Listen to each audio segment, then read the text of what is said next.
isso aqui, um ipom termina outro. Mas hoje aqui não é o caso. Tá? Hoje, se sair ipom aqui, o árbitro, né? Vai marcar ipom e a luta vai continuar. O negócio é o menino lutar, não é ver que na guerra vai perder. Então, o ipom acaba a luta. Qualquer técnica de judô, você pode conseguir um ipom. Tá? Vamos usar uma técnica que os meninos conhecem agora, o sotogari. Vamos sotogar de ipom aí, por favor. O ipom também. Ok? Técnicas diferentes com o mesmo resultado. Vamos fazer um vazar agora. Devagarzinho, só o ombro no chão.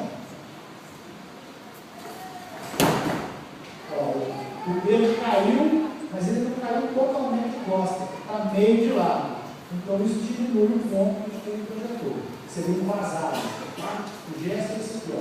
E ponto para cima, ponto completo. Meio ponto, vazado. A mão vai para o lado.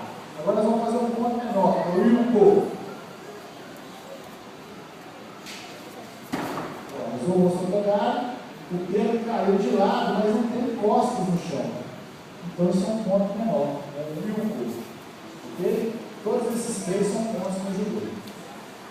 Agora nós vamos fazer isso, ela vai jogar e mobilizar. E é o que a garotada tem que fazer hoje. Vai! Vai lá, jogou, vai movimentar, movimenta, joga e mobiliza. O Nunes ali ele consegue se mexer, tá? Mas ele não consegue trocar de posição, ele dá de barriga para baixo. Aí quem conseguir mobilizar o colega por 15 segundos, geralmente o árbitro dá o ipom, manda soltar o coleguinha e continua. Ok?